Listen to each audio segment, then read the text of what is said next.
कल supreme court में MCD mayor चुनाव के मामले में आम आदमी पार्टी की बहुत बड़ी जीत हुई, जनतंत्र की जीत हुई, दिल्ली की जनता की जीत हुई, देश की जनता की जीत हुई।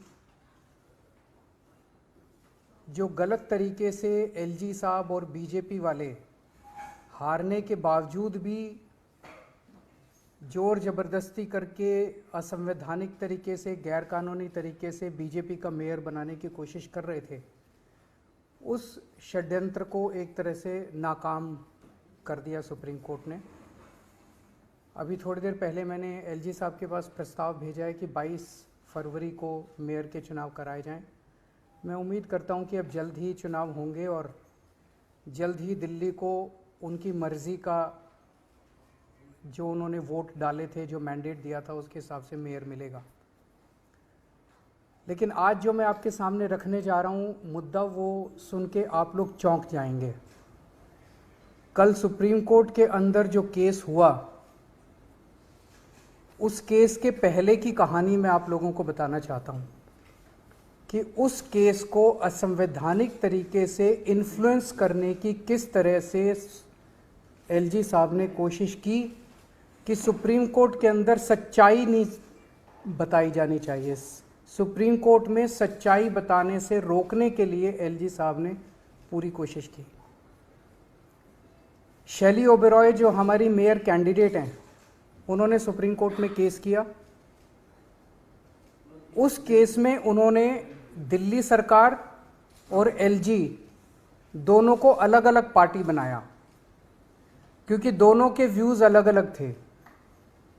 एलजी साहब ने कुछ कदम उठाए थे जो दिल्ली सरकार के मुताबिक असंवैधानिक थे, गैरकानूनी थे। तो शैली ओबेरॉय ने दिल्ली सरकार को, एलजी को अलग अलग पार्टी बनाया। दिल्ली सरकार ने यूडी सेक्रेटरी को आदेश दिए कि इस केस में गौतम नारायण को दिल्ली सरकार की तरफ से वकील नियुक्त किया जाए। दिल्ली सरकार की अपनी मर्जी है कि वो किसी को भी वकील बना सकती है। एलजी साहब ने 9 फरवरी की रात को, मुझे याद है कि अगले दिन केस था, 9 फरवरी की रात को यूडी सेक्रेटरी को ये आदेश जारी किया। इसकी कॉपी हम लोगों ने आपको भेज दी है। इसका सेकंड पैराग्राफ अगर आप पढ़ेंगे तो एलजी साहब ये कह रहे हैं कि honourable lieutenant governor has desired that urban development department shall defend this petition. उन्होंने कहा, एलजी साहब ने, कि पहली चीज, आप मेरा वकील ही दिल्ली सरकार का वकील भी लगाइए। श्री तुषार मेहता एलजी साहब के वकील थे। दिल्ली सरकार के अफसर को आदेश दिया गया कि तुषार मेहता को ही दिल्ली सरकार का वकील भी लगाइए। तेरा वकील तो तेरा वकील भी मेरा वकील और मेरा वकील भी मेरा वकील। मतलब ये तो दुनिया के इतिहास में पहली बार हो रहा होगा कि दो अपोजिंग पार्टियां, दोनों अपोजिंग पार्टी का वकील एक ही होगा। तेरा वकील भी मेरा वकील और मेरा वकील भी मेरा वकील। तुषार मेहता दिल्ली सरकार का वकील और तुषार मेहता जो है वो एलजी का भी वकील। फिर इसमें लिखा है कि Delhi urban development department shall defend this petition. LG साहब उसको कह रहे हैं, अफसर को, कि जितने गलत काम मैंने किया आपको सुप्रीम कोर्ट में उसको डिफेंड करना है। आपको सच्चाई नहीं बतानी, आपको के सुप्रीम कोर्ट के अंदर मेरे सारे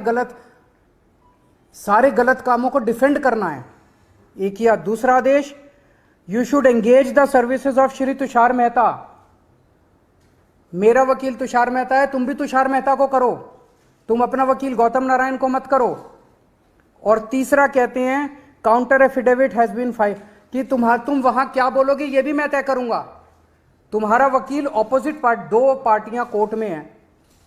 एक पार्टी अपनी दादागिरी, अपनी गुंडागर्दी, अपने पद का दुरुपयोग करके दूसरी पार्टी को कहती है कि तेरा वकील भी मैं तय करूंगा, तेरी सबमिशंस भी मैं तय करूंगा और तू मेरे पक्ष में बोलेगा।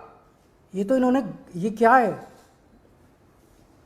तो ये दो डायरेक्शन जब उस अफसर के पास गई, उस अफसर को दिल्ली सरकार के मनीष सिसोदिया जी ने डायरेक्शन दी कि आप गौतम नारायण को कीजिए, एलजी साहब ने डायरेक्शन दी कि आप तुषार मेहता को कीजिए। वो बेचारा अफसर, आप सोच सकते हैं क्या करता। उसके पास कोई चारा नहीं था, उसने तुषार मेहता जी के पक्ष में अपना वकालतनामा दी। दिल्ली सरकार के का वकालतनामा भी तुषार मेहता जी के पक्ष में दे दिया। क्यों दिया? उस अफसर के पास दो ऑर्डर थे। एक दिल्ली सरकार के मंत्री का ऑर्डर था जिसके अंडर में वो काम करता है, उसका एलजी से कोई लेना देना नहीं है उस अफसर का, और एक एलजी का ऑर्डर था। एलजी कह रहे हैं तुषार मेहता को वकील लगाओ, ये मंत्री जी कह रहे हैं, उसके अपने मंत्री जी कह रहे हैं कि गौतम, उसने तुषार मेहता के वकालत के पक्ष में वकालतनामा दे दिया। तो तुषार मेहता सुप्रीम कोर्ट के अंदर दोनों पार्टियों की तरफ से खड़े थे, दिल्ली सरकार की तरफ से भी खड़े थे और एलजी साहब की तरफ से भी खड़े थे। जाहिर तौर पे अफसर के यहाँ पे बंदूक रख के उसको धमकी दे के तेरे को सस्पेंड कर देंगे, तेरे को ट्रांसफ़र कर देंगे, तेरा करियर बर्बाद कर देंगे, उससे ज़बरदस्ती करके और वो वकालतनामा दिलवाया गया। एलजी ने ऐसा क्यों किया? एलजी ने ऐसा इसलिए किया, एलजी साहब जानते थे कि उन्होंने जितने काम किए हैं वो गैर कानूनी है, असंवैधानिक है।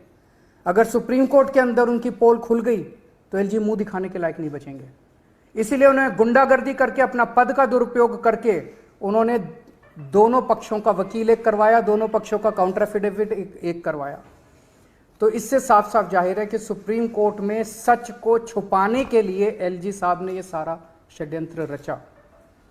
जैसे हम फिल्मों में देखते हैं कि जो क्रिटिकल गवाह है उसको कोर्ट में पेश होने से रोकने के लिए कभी उसको किडनैप कर लिया जाता है, कभी उसके परिवार वालों को किडनैप कर लिया जाता है, कभी उसको हत्या कर दी जाती है जो क्रिटिकल विटनेस होता है।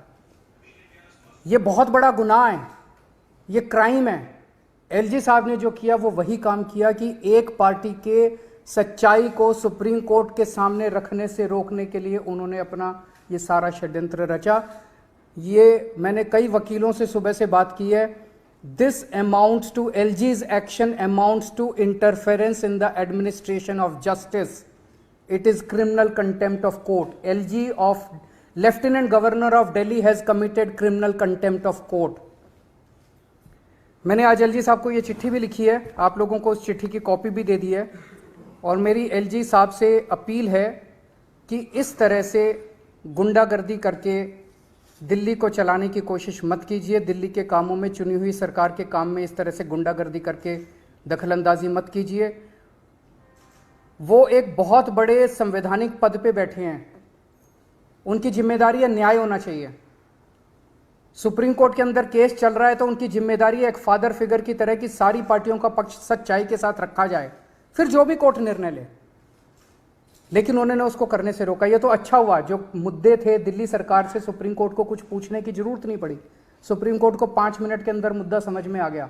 अगर सुप्रीम कोर्ट बाई चांस कल ये पूछता कि दिल्ली सरकार का वकील कौन है, दिल्ली सरकार हमें ये बताए, तो दो लोग खड़े होते। एक तुषार मेहता खड़ा होता जिसके पास अफसर का वकालतनामा था, और एक गौतम नारायण खड़ा होता जिसके पास मनीष सिसोदिया का वकालतनामा था। ये क्या है? एलजी साहब कर क्या रहे हैं? अगर आपके कोई प्रश्न है तो आप। तो कोर्ट में आपकी तरफ से वकील आम आदमी पार्टी की तरफ से वकील थे, वो था शैली ओबरॉय। शैली ओबरॉय ने दो लोगों को पार्टी बनाई, एक दिल्ली सरकार को और एक एलजी को। उन्हीं मुद्दों पे एलजी के अलग वो थे, दिल्ली सरकार के अलग थे, तो दो अलग वकील होने चाहिए थे। तो मान लीजिए कोर्ट एक मुद्दे पे पूछता, दिल्ली सरकार आपको क्या कहना है, एलजी साहब आपको क्या कहना है, कोर्ट को पूछने की जरूरत नहीं पड़ी। कल आपने देखा कि 5 मिनट के अंदर जज साहब को पूरा मुद्दा समझ आ गया, उसके बाद उन्होंने ऑर्डर कर दिया।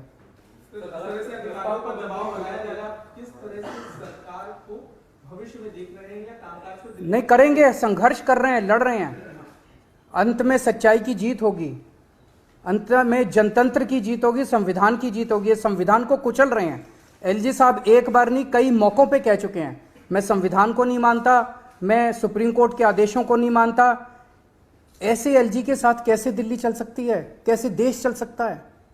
सर बहुमत आप लोगों के पास है, अगर 22 तारीख को मेयर का चुनाव होता है तो आप लोग निश्चित है कि इस बार आम आदमी पार्टी का मेयर दिल्ली को मिल जाएगा? बिल्कुल मिलना चाहिए। जब हमारे पास नंबर्स हैं, आप सब लोग जानते हैं कि हमारे पास नंबर्स हैं, और नंबर्स भी 1-2 नहीं, लगभग 30-40 से भी ज़्यादा हमारी मेजॉरिटी है, उनसे ज़्यादा है। मैंने उनसे यही कहा है कि आपके जैसे, आप संवैधानिक पद पे बैठे हैं, इस तरह की हरकतें करना आपको शोभा नहीं देता है। सर कल एक्साइज मैटर के ऊपर सीबीआई की दोबारा से इंटरोगेशन है मनीष की, क्या लगता है कि अब क्या इंटेंट रखता है? पहली चीज तो शराब घोटाला नाम की कोई चीज़ नहीं है, कोई घोटाला नहीं हुआ। सबसे अच्छी पॉलिसी देश में, सबसे पारदर्शी पॉलिसी हम लोगों ने बनाई।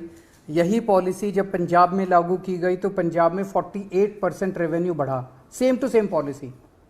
तो दिल्ली के अंदर इन लोगों ने जानबूझ के पॉलिटिकल वेंडेटा के तौर पे, राजनीतिक षड्यंत्र के तौर पे इन्होंने ये सारा केस रचा है। मनीष जी कल जाएंगे, हम पूरा कोऑपरेट करेंगे और अंत में सच की जीत होगी।